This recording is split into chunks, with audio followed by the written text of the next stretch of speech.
Phytochemistry and Phytomedicine and Amity Society for Natural Products. Welcome you all to this 27th webinar of Amity International Society of Natural Products. Today we have very eminent guest with us, Dr.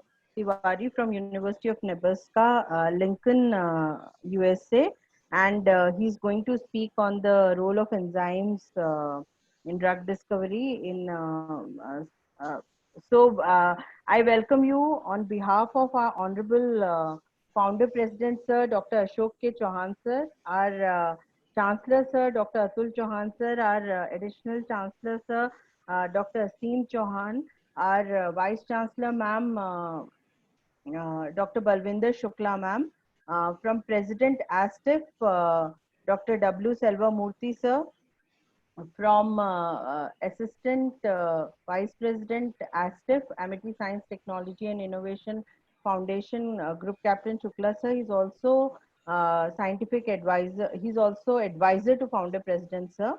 And also from Dr. Rajiv Sharma sir, who is scientific advisor to Honorable Founder President sir of Amity University. He was ex-president sir, and he was also executive director for Indo-US Relation, as well as he's DG for Amity International Alliances. So I welcome you, Dr. Tiwari, and before I request Dr. Tiwari to begin his webinar, I'll just briefly read out his resume.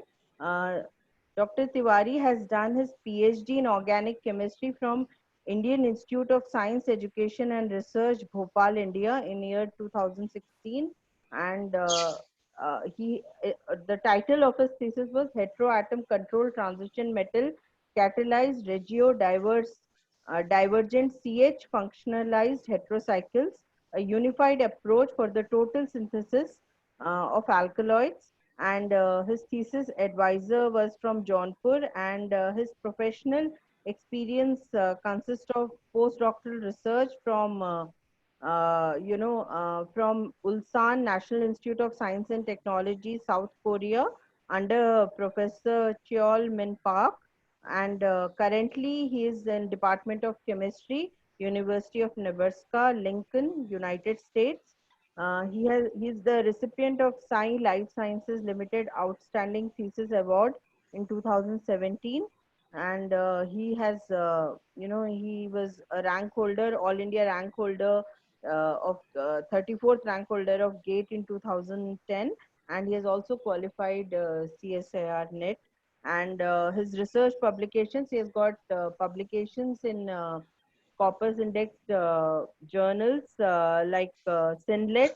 He has publications in biomolecule chemistry, organic letters, chemical communications, advanced synthetic catalysis, organic letters. So the list goes on.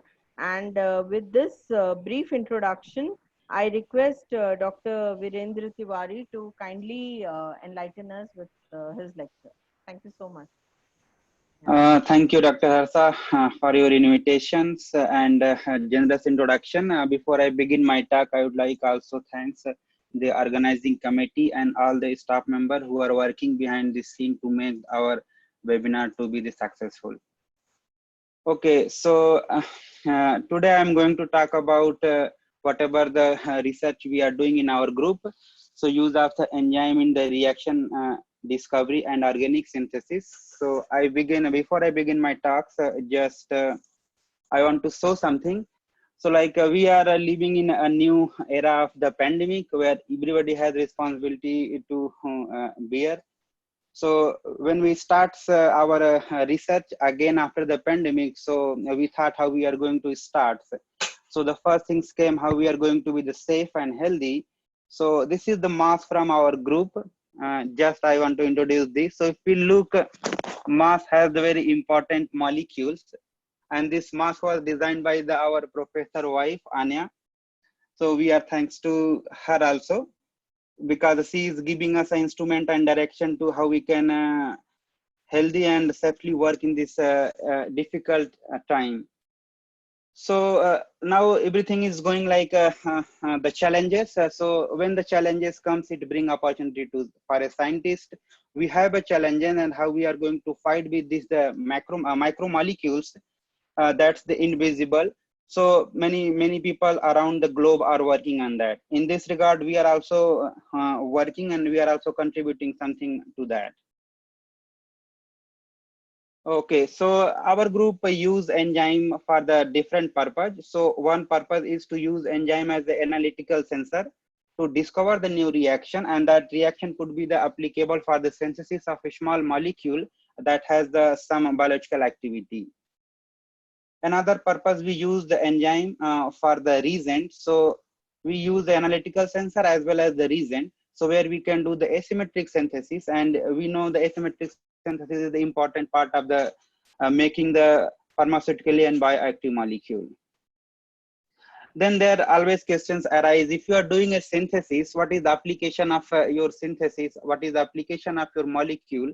So we also target the enzymes where we look the enzyme inhibition. We always try to develop a new enzyme assay for inhibiting a targeted enzyme, as well as you look its biological function and how we can regulate it.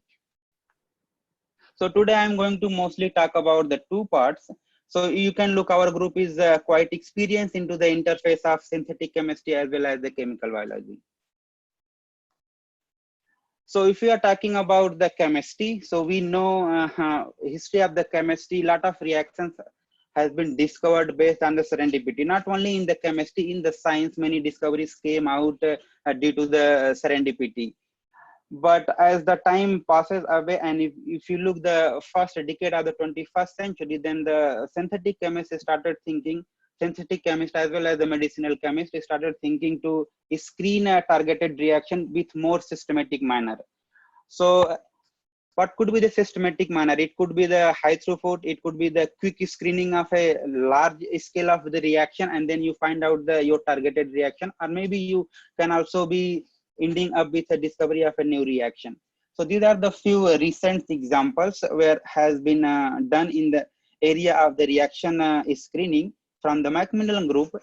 So what they have done, they were trying to do the alpha CH activation of the amino acid. So they took a several kind of reagent, and they have the automated system. You can look here, this is the automated system that has the robotic automated system. So they targeted to screen 1,000 reaction one day, and they target only to look the expected mass of the product that could be easily monitored by the GCMS. Or they were also able to, they were also try to look some new mass that is forming during this screening, and if that is the interest. Similar kind of screening also performed by the Hartwig, where he was looking at reaction, the hydroamination of alkyne. So in these cases, you can screen a bunch of reaction in one day, and if you are getting your result that is in your interest, you can further optimize. What could it bring from this high throughput screening? It could lead into the new reaction discovery, improve the reaction reactivity and selectivity, which is already established, and then also identify a novel catalytic system that can further be utilized by the synthetic community. So based on these are the recent development, but our group was experienced screening the reactions from early 2001, where we were using the enzyme as the analytical sensor, and we design its name NC2 enzymatic screening approach and strategy for the searching of a new reaction. What are the advantages with our method? So we can monitor the real-time rate of reaction by the formation of a product or byproduct. There is no need to do the workups or take the aliquots to monitor the monitor the relative rate of the reaction. So there also question arises, what kind of problem this method could address, whether this is able to address the high throughput, what is the information content. So what kind of the information will come out from this screening approach? So first information, we can easily get the relative rate in the real time. Another information, we can get the substrate scope. So we can screen a broad range of substrate in this screening tool. Stereochemistry also we were able to address, and we are also trying to explore the temperature. So when we talk about the enzyme, so most time people think about the enzymes are not stable at high temperature, but there are so many enzymes, and this is the era of the evolution where we can transform enzyme stability or function from one to the other. So I am mostly going to talk about few our early development, and then I will move on the how we can screen the reaction at elevated temperature. So this is our first reaction has been reported on the screening part. So if you look this molecule, this is looks like the intramolecular allylic carbonate, and this half of molecule is looks intramolecular allylic carbamate. So we have the two part. One is the nucleophilic. This is the nucleophilic part, and this is the electrophilic part. So if many who are aware about the Sojitros reaction, that is the metal transition metal catalyzed allylic amination reaction or allylic alkylation reactions, where the metal allylic complex is forming, and then the nucleophilic is coming in and giving the carbon-carbon or carbon X bond formation. So this is our methods where the upper layer is containing the organic and lower layer is containing our reporting enzymes in the cuvette. So if you are screening the reaction, if the reaction is forming and our target molecule is this vinylic oxazolidinone.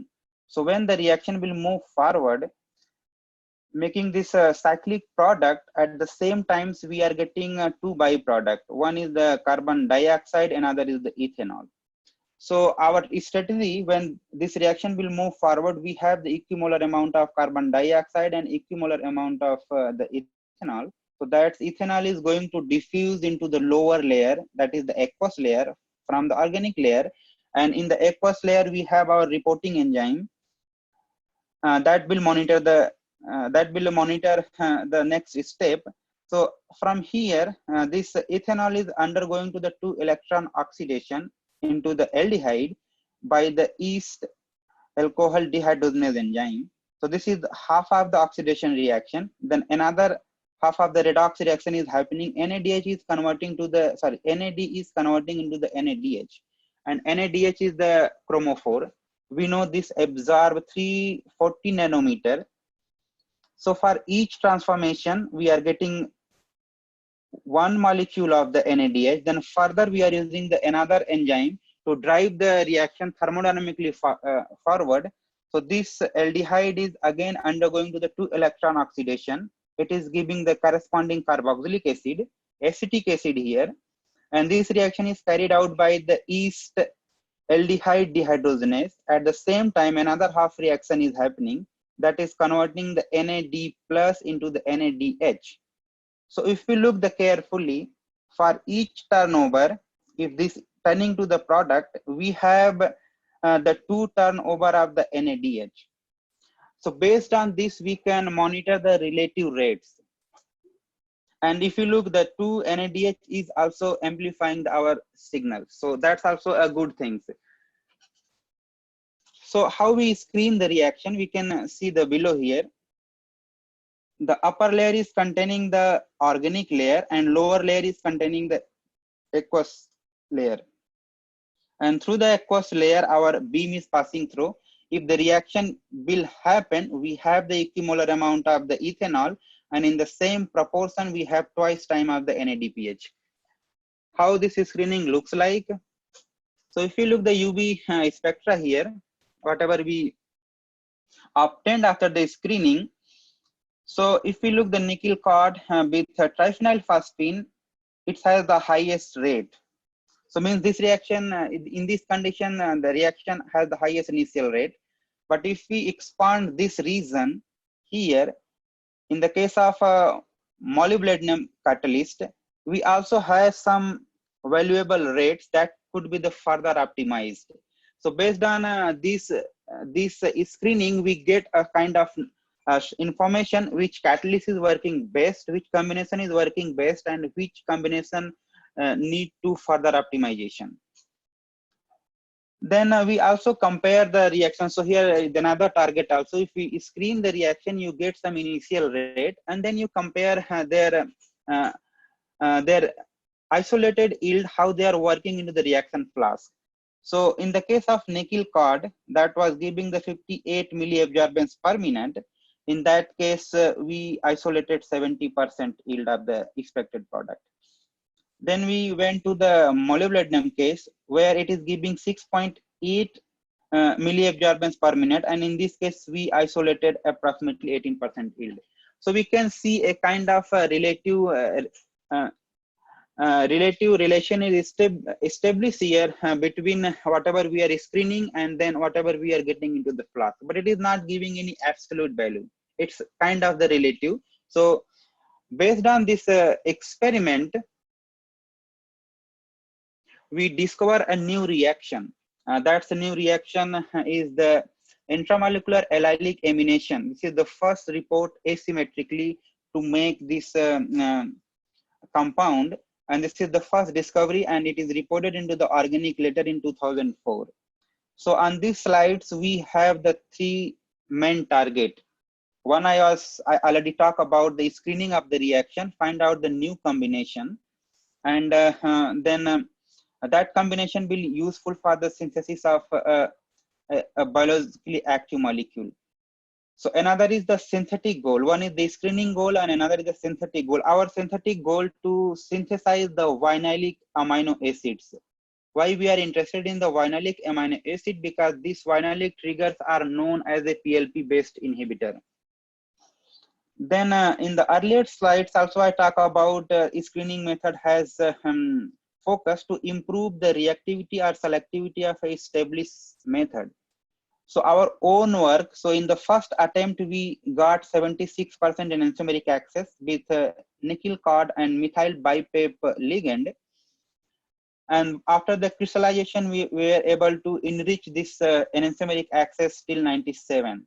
But later we screen bunch of condition, and where we found with the nickel catalyst, when we are using the Josephus as a ligand, we are able to get 94% EE. So this is the advantage over the screening method. You can always improve your own results as well as the established other methods. So with these three targets, I am mostly focused on the synthetic and screening goal. And then later I will talk about the use of enzyme into the organic synthesis. Then the first generation, we were able to know the relative rate of the reaction. So then we thought, can we also able to extend this method to know the chirality of a molecule using the enzyme? And we were able to do that. This is the second version of our ICs, where we were able to monitor the stereochemistry of the product as well as the substrate specificity. So in this case, our screening method has little change. The earlier case, you saw our reporting layer was the lower layer, but here our reporting layer means aqueous is the upper layer and organic layer is the lower layer in the cuvette. So what is this reaction? We are doing the hydrolytic kinetic resolution. This is the propylene oxide is the racemic mixture, and we targeted to do the hydrolytic kinetic resolution. So the one enantiomer selectively get hydrolyzed to give the diol, and then half of the enantiomer will be the left out. So the racemic, we are getting one epoxide that can be further used for other building block, and then we are getting the diol that will be the also enantiomerically pure to use for the other purpose. So this chemistry has done by the other scientists too, like Jacobson from the Harvard University, and here is the main goal to discover a new ligand, that is the silane ligand, and our group is able to discover two different silane ligand that are here. We can show one is here and another is here. They were worked well. So how this is working? This is the double cuvette ICs. Means for a same screening, for one screening we are choosing the two cuvette, and in one cuvette is the S selective enzyme and another cuvette is the R selective enzyme. So it will give the information how when one enantiomer is selectively undergoing to the hydrolytic kinetic resolution giving the diol, if the stereochemistry at this carbon is the S, we will get the signal or rate of change of absorbance in the S cuvette in this enzyme, which is the S selective. When it is giving the R product, then we will get a rate of change into this cuvette, where is the R selective enzyme. So we know the enzymes are very specific regarding to the substrate as well as the stoichiochemistry. So that's what is the challenge. You have to find out the suitable enzyme that is the substrate specific as well as the your stereo specific. So in these two cases, we can easily find out which product is forming. If S is forming, means we have left out with the R epoxide. If R is forming, we are left out with the S epoxide. So this is another different substrate. So we use one substrate this and then another substrate this one to screen. And in this case also reaction is happening in the same way. One case we are getting the S selective enzyme, another case we are getting the R selective enzyme. So by this screening version, we are able to tell the stereochemistry too. So in both earlier two methods, we were using the spectrophotometer, UV spectrophotometer to monitor the reaction rate. Then we thought, can we also come with some other idea where we can use another chromophore? Earlier two cases, we are using either the NADH or NADPH as a chromophore. For that, we need a UV spectrophotometer to read out their absorbance. Then we came up with the new idea whether we are able to use a chromophore which can be the identified by our naked eyes, and we were able to do, and we call it a colorimetric version of ICs, and that can also be improve the throughputs, because earlier cases we are able to screen the 6 reaction at a time.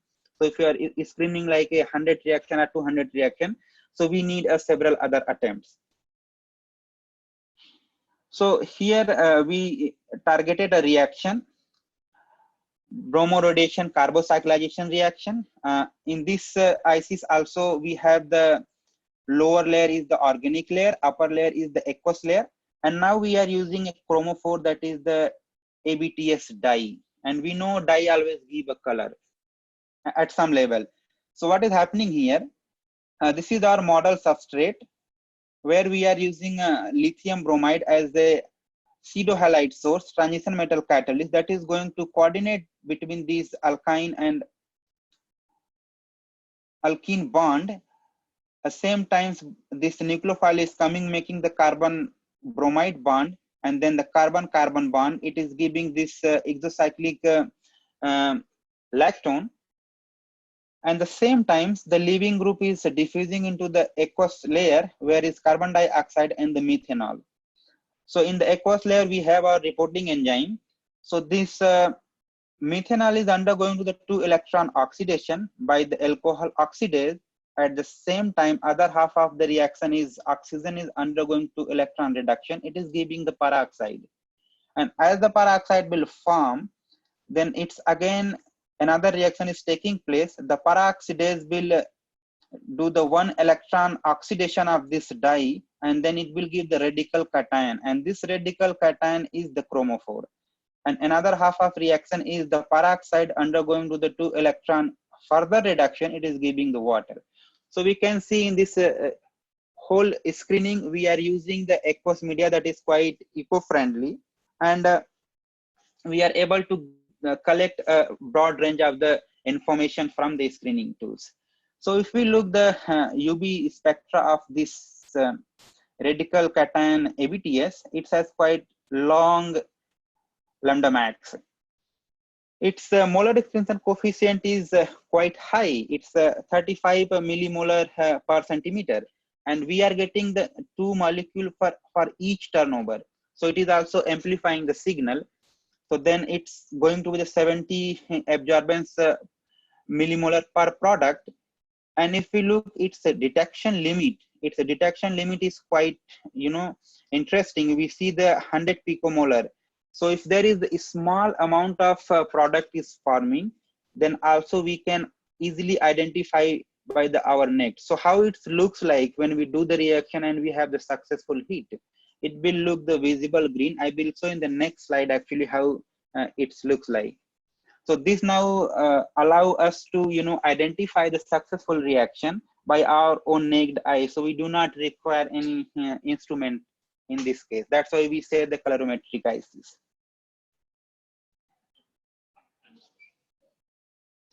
So here you look, I mentioned already how this reaction is performing, then how actually screening looks like. This is the 96 wall plate. So this has the 12 by 8 rays, and then this side we see 8 different transition metal catalyst combined with the 6 different pseudo halide source, and the same 6 different pseudo halide source on this side, and then this side is you have the again 8 different transition metal catalysts. So one tray is able to screen 96 combination. We screen approximately 1152 combinations. So for the 1152 combination we require 12 plate. So we can also do much higher scale, but in the 1152 screening we discover a 2 very important reaction. So you look, here is the successful reaction. You can see the color, it is green, and you can easily identify.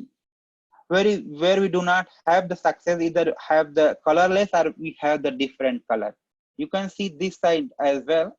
We have the successful reaction, and some are hiding behind these test tubes.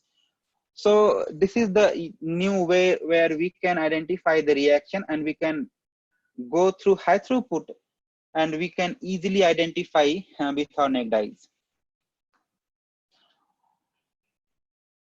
So what we were able to discover from this two screen, visible colorimetric ICs, we were able to discover 2 important reaction. One is the bromoradiation carbocyclization, another is the thiopalladation carbocyclization reaction. So that time we screen 3 different substrate. This is the more quantifying graph we can see here. So these are the 3 different substrate, and 6 transition metal catalyst, and 3 pseudo halide source. So if you look rhodium catalyst here with the lithium bromide, all the 3 substrate worked well. Similar thing is happening with another rhodium catalyst. All the 3 substrate with lithium, lithium bromide worked well. But if you go to the right hand side, at this side, we saw a very important thing. So with the palladium catalyst, all these 3 substrates worked with the substrate C, that is this one. And this is giving a one important discovery, that is the thiocyano-palladation carbocyclization, making an unusual sulfur carbon bond that is catalyzed by the palladium catalyst. Why I'm saying it's the unusual bond catalyzed by the palladium catalyst, because thiocyano group most of time they work as a catalyst poisoning, because it has the coordination ability, and that can be deactivate the catalytic efficiency of transition metal catalyst. So here I am going to talk little broad about the new thiocyano-palladation carbocyclization transformation, and how we explore this discovered new reaction to synthesize a broad range of substrate and make a library that can be further screened for the it's the biological purpose. So this is our design substrate. So if you look, we have a propargylic position here, and then we have the allylic position. So when we are taking the substituent at the propargylic position, it is undergoing to the intramolecular formation of carbon sulfur bond as well as the carbon carbon bond. So if you see, we have the 2 geometrical isomer. One is the trans side and another is the cis side. When the carbon sulfur bond and carbon carbon bond are forming trans to each other, we are naming it a trans side. But when the carbon sulfur bond and carbon carbon bond are cis side to each other, we are naming it as a cis side. So these 2 geometrical isomers we are getting. And then we have the another thing is the di-stereoselectivity. We have 1,3 di-substituted interaction. So this reaction is highly diastereoselective. In the case of the propargylic substituent, we are getting 1,3-syn. However, when we change the substituent from propargylic to the allylic position, we are still getting the both geometrical isomer, and then we are getting the different stereo induction. So we are getting 1,2-NT. So this reaction is highly diastereoselective. So far, it is not the geometric, highly geometrical selective. So if we look here, so this we are already making a vinylic system here. We are making the exocyclic double bond, and we have the thiocyano group. So these compounds are highly functional, which can further utilize to make a useful building blocks. That's what we did. If we take this R as the allylic group, and then we can easily do the ring closing metathesis, and we can make a bicyclic compound. So that's what we did here. We make this bicyclic compound, but if we look carefully, this bicyclic compounds, it has now several handles that can be further functionalized. You have the double bond that can transform several kind of reaction. We have the thiocyano group that can again transform into the several molecule, several other functionalities.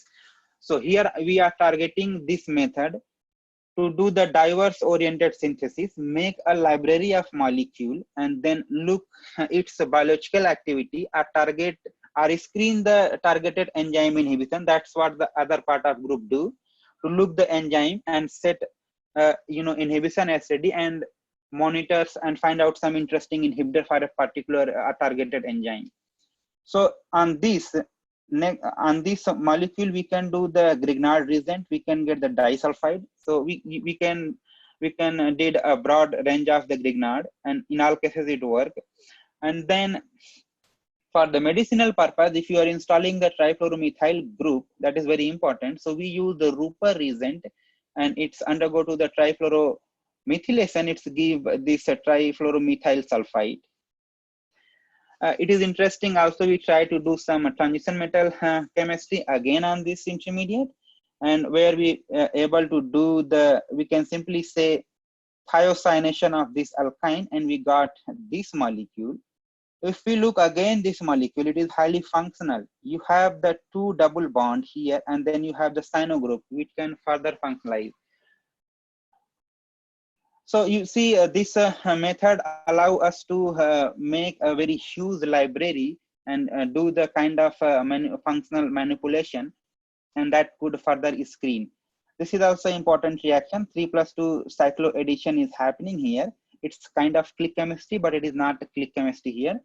We are using zinc bromide as a catalyst. It is giving the thiotetrazole. If you look the pK of the thiotetrazole, it is close to the acetic acid, which further oxidized, and it gave to the thiotetrazole sulfoxide, and this pK is very close to the biological phosphate. So we are looking now in the group to make this library and screen a different kind of enzyme, targeted enzyme inhibition, and that is underway. So after this, like we talk about monitoring the real time rate of the reaction, then we improve to the method. We were able to monitor the stereochemistry. Then now we are able to monitor the reaction with the our eyes only. We do not require any instrument. Then we thought we can improve this method for screening the reaction at an elevated temperature. Then their challenge always come. So when we are going to screen our reaction at elevated temperature, we require an enzyme that should be the thermally stable. That's what the challenges come, and we are working on that. So can we do this screening, asymmetric screening at elevated temperature? Because some reactions do not occur at the room temperature. So we require to elevate the temperature, and then we need a reporting enzyme that should be the thermally stable. And as I said, our group also use enzyme for the synthetic purpose. So from there we find out an enzyme, and here our synthetic goal to use this ICC screening method for the asymmetric synthesis of quaternary alpha vinylic amino acid, that is mechanism based inhibitor, and here we are targeting the aromatic amino acid decarboxylase, a class of enzyme. So this is a simple few examples where we can see why the quaternary amino acid and vinylic group are the important.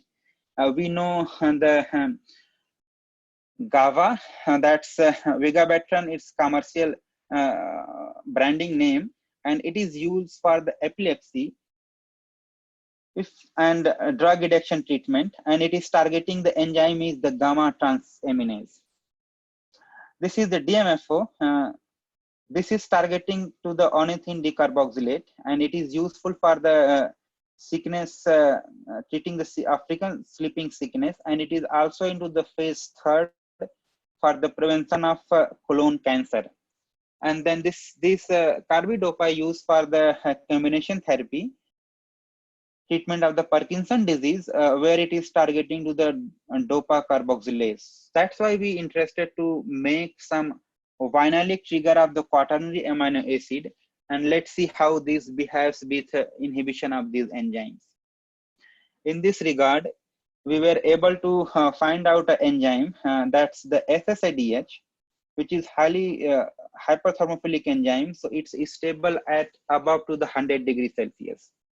In the same way, we design our substrate, the intramolecular allylic carbonate and allylic carbamate. So you have the nucleophile as well as the electrophile or leaving group within the system, which is screened with the broad range of transition metal catalyst and ligand.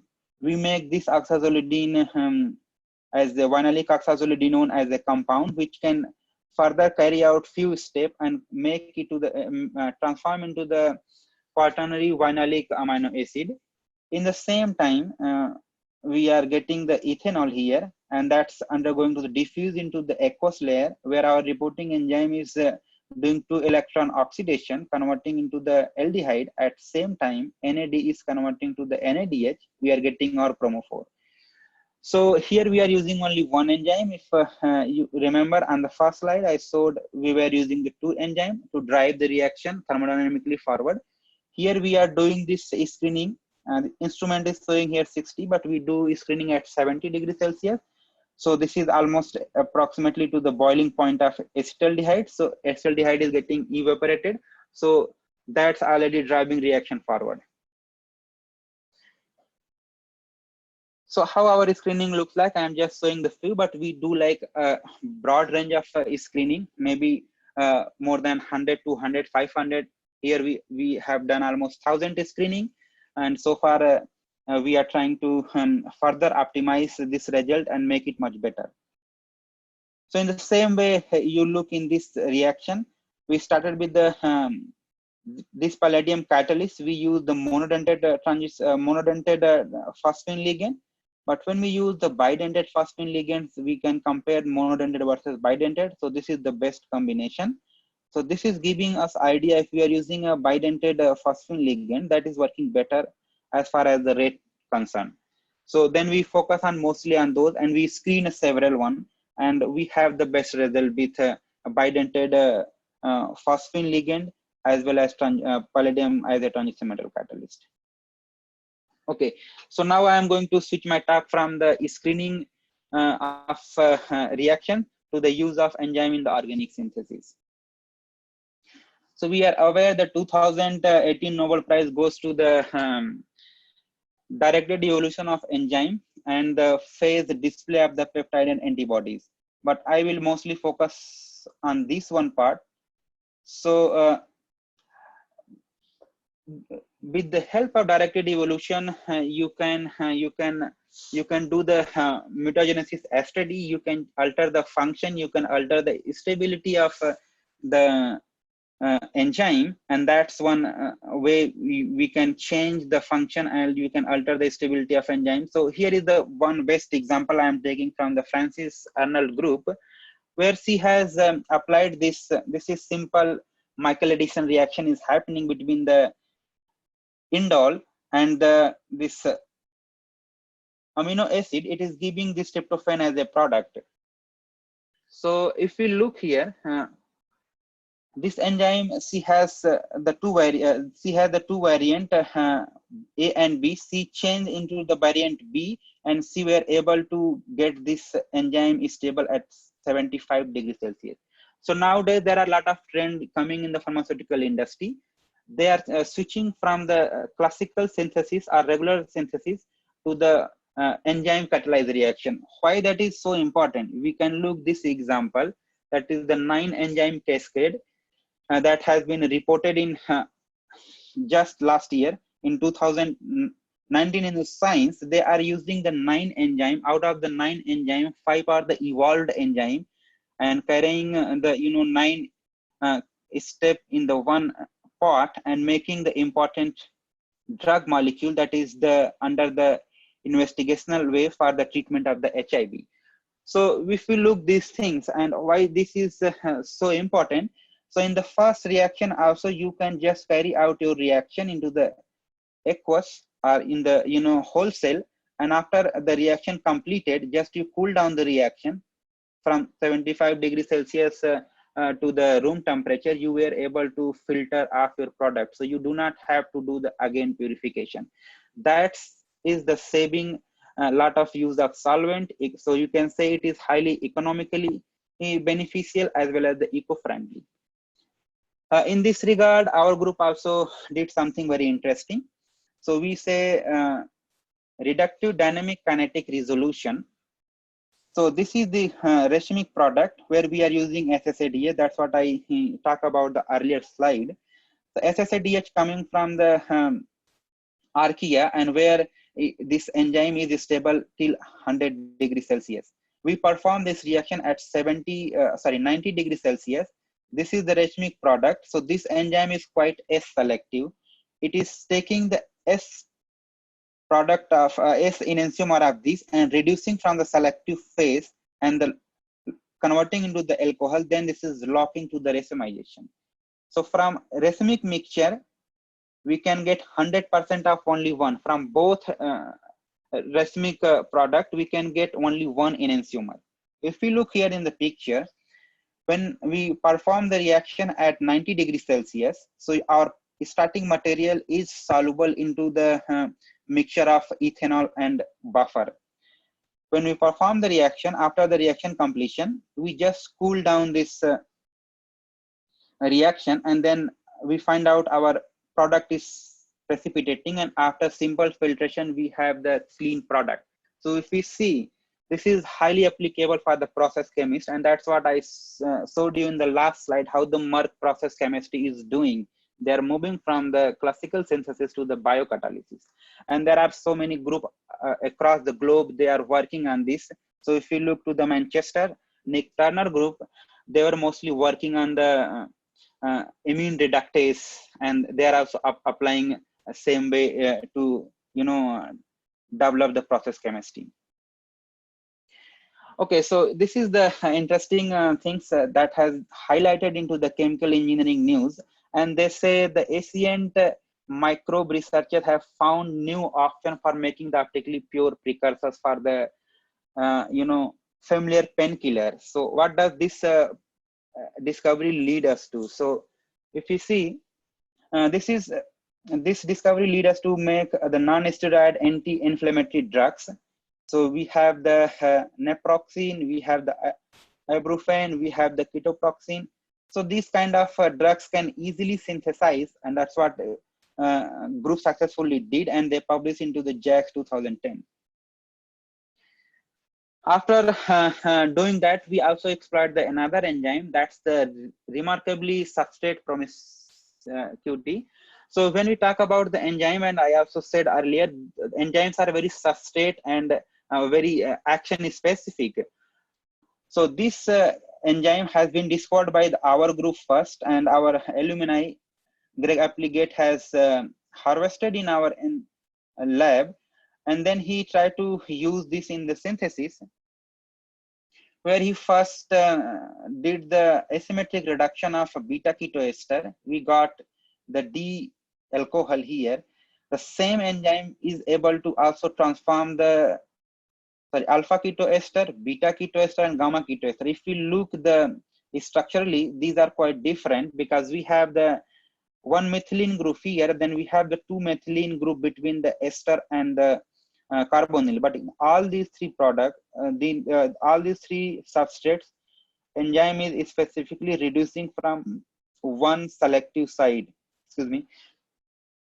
So in all cases, we are getting the D alcohol. Means enzyme is highly selective from the enzyme is highly facial selective. Then these results were published into the ChemCon to 2011. Then they changed the substrate. They took the unusual substrates. That's the alpha difluoro beta keto phosphonate. In this case, this gives the opposite stereochemistry. Means now it is delivering the hydride from the opposite face of the carbonyl. And this product has further derivatized, and from here it undergo to the thioclazane rearrangement. It's give the gamma thioester. So this is the potential. So if you look, this is the potential inhibitor of zinc aminopeptidase.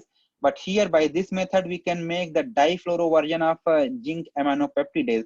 So now we are looking to the inhibition activity of the known inhibitor versus the derivatized difluoro form of this inhibitor.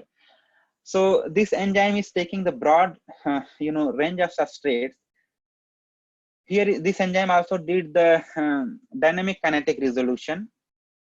So if you look here clearly, these two enantiomer are in rapid equilibrium, and enzyme is doing two things here. One, it is doing the enantio discrimination based on the dipolar or polarizability. So it is picking only one enantiomer. And then after picking one enantiomer, it is delivering the hydride from the one face. So enzyme is quite smart. It is doing two things at a time, taking the one enantiomer and delivering the hydride from the selective phase. So out of this mixture, there could be the four possible product, but we are getting selectively one, that is the 2S and 3R.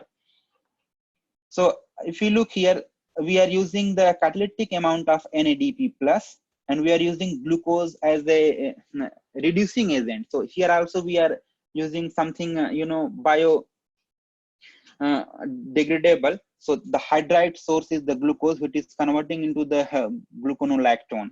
And then GDH is the glucose dehydrogenase, that is the recycling or catalyst. Recycling our NADH cofactor. How does it lead? So it is giving us chance to synthesize the building block of pharmaceutical compounds, and we are targeting all these several. Many of you can see the FDA approved drugs. Many are in the trial phase, and maybe the end of few downline, we are able to synthesize many of these. I'm going to the talk. I will talk few more minutes, maybe. So then, as I showed, this enzyme is taking a broad range of the substrate. Then we thought, okay, can we try to understand what is the hydride delivery, how the hydride delivery is taking place? So when we are doing this linear free energy relationship study, in this case, we also discover another substrate, that is a trifluoromethyl ketone, and that also is working very well with this enzyme. So if we look these three different carbonyl, so if we're talking about the delta positive on the carbonyl carbon, we expect in the case of trifluoromethyl ketone, we have the most delta positive on this carbon. Second, maybe the aldehyde, and third case, we have the beta ketoester. So we did our study. I'm not going too deep, but if we look our Hammett plot, how it looks like, in the case of aldehyde, the two group of substituent it is coming out of here. One is the polarized, that's the iodine, bromine, and trifluoromethyl sulfide, and then another is coming the fluorine, chlorine, trifluoro, OCF3, CF3, and NO2. So one set of group is the more polarizable, and another set of group is the more dipolar. So these both two groups are behaving differently. So it is giving a kind of idea to us. These two different group are binding differently into the enzyme active site. However, in the case of beta keto ester, results was quite linear. So in this case also, if we look, the rate of reaction is increasing when we have the electron withdrawing substituent. Somewhat is happening here also, but it looks like not only the electron withdrawing factor is dominating, along with that also the other factor, as I talk about the polarizability and dipolar character of this. So in the case of polarizable, we have the higher rate of reaction. In the case of dipolar, we have quite less compared to the polarizable.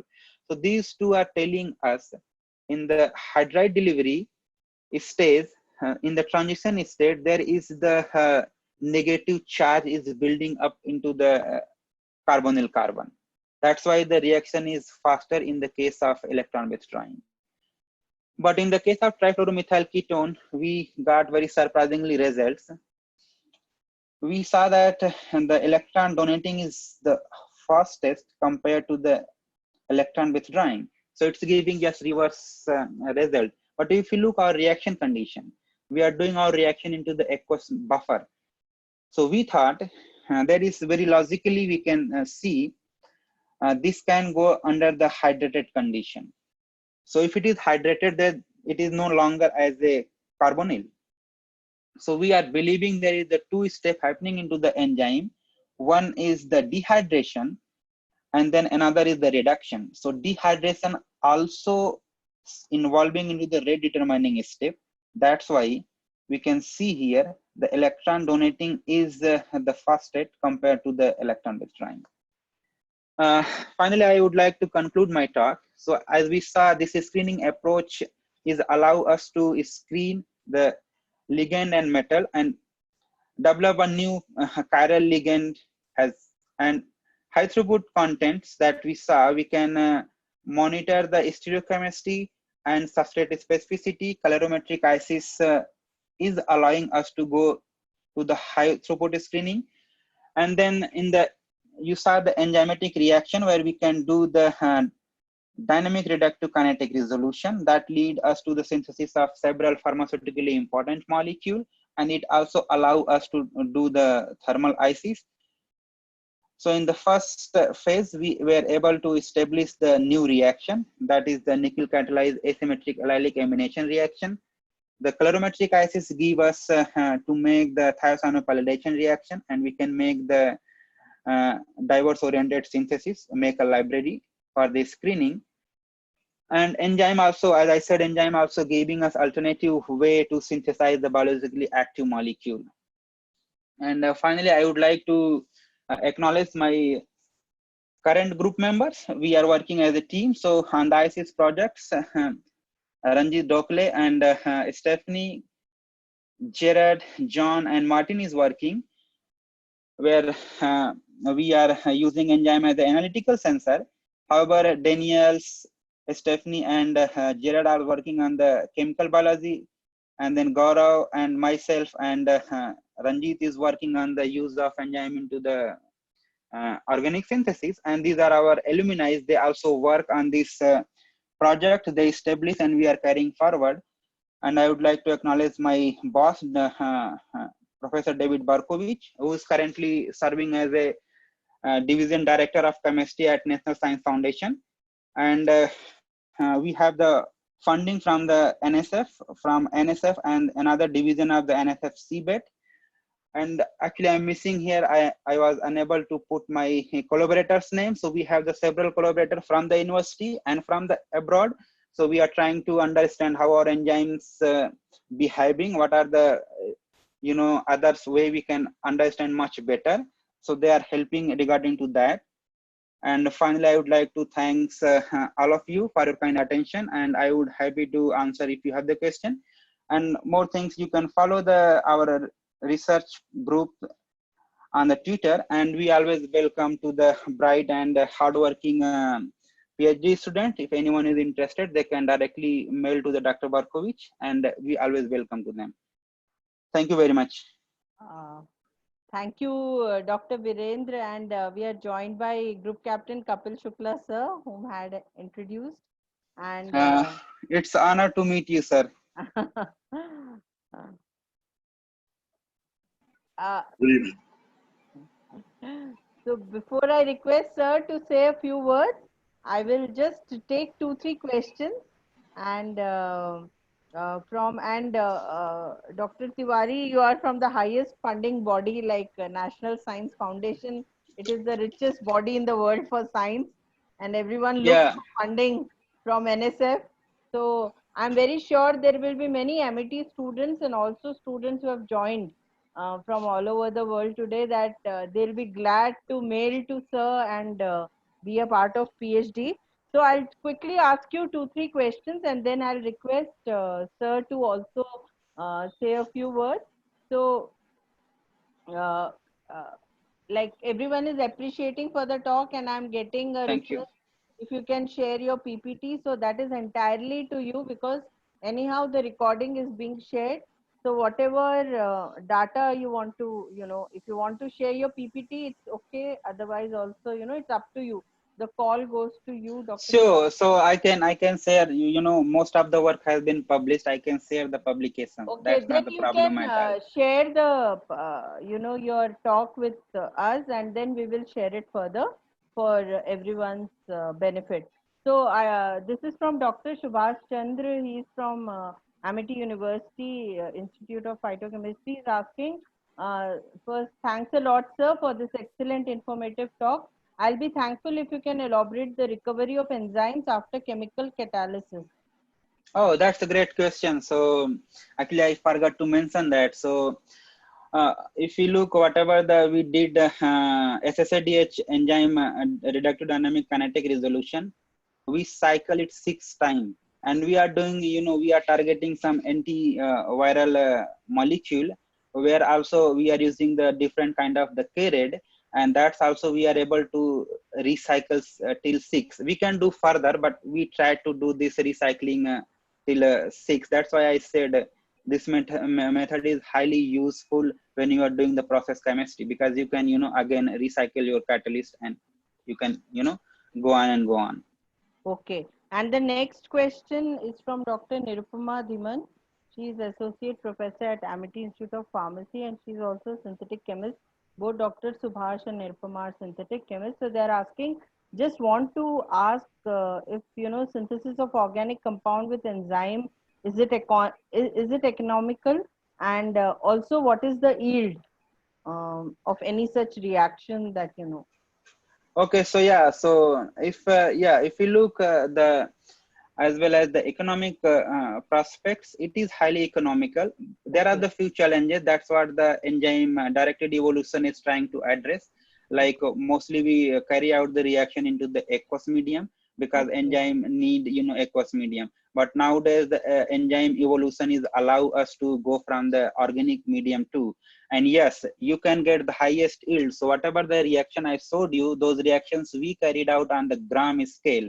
The highest reactions we do like 2 to 10 gram scale, and in those cases we are getting more than 98% EE, and we are getting close to the 90% yield too. So it is in all cases. So if you want, you can go on our group page and you can see there are a lot of published work, and you will find a lot of substrate, and they have the quite quantitative yield and high EE. Okay. And this question is from Suryansh Rajput. He's asking, sir, is there any way to quickly diagnose coronavirus infection using reporter enzyme on the basis of some novel reaction performed by the virus in the human body? Yeah, so that's interesting question. So if we look now what has changed, so what people are doing. So there is the two kind of library. One is the molecule library. So already the FDA approved drugs. So when these things came, people start screening those drugs, because those already approved. Is someone going to work, like remdesivir is the one example. There is so many others. But he's asking, can we use enzyme? So for the enzyme using an inhibition, that's also quite logical, because there are a lot of reports are coming. So based on those, you can do that, but I'm not sure how that set will be going to work. Yeah. So I think now I'll request sir to kindly, say a few words and also Dr. Tiwari is open for collaboration with students and faculty.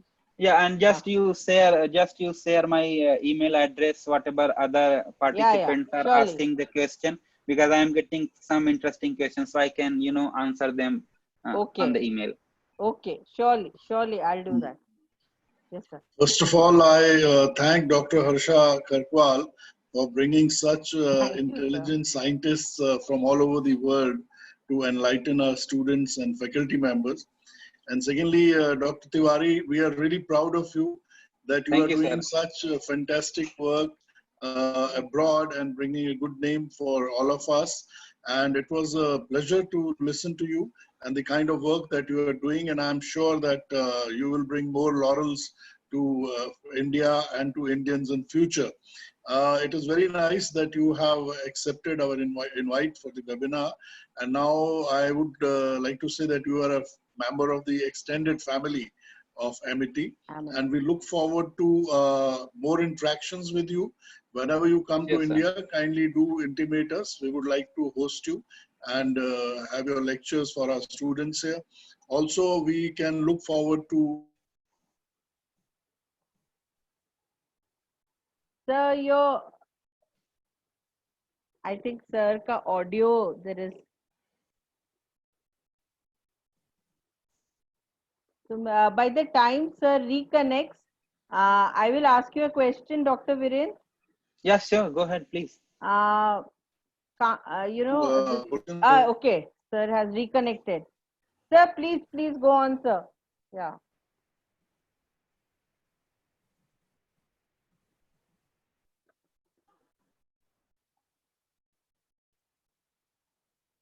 So this is from Anaisa Sultan. She's asking, can't we make synthetic enzyme in lab and inject in human body if same is defective in human body?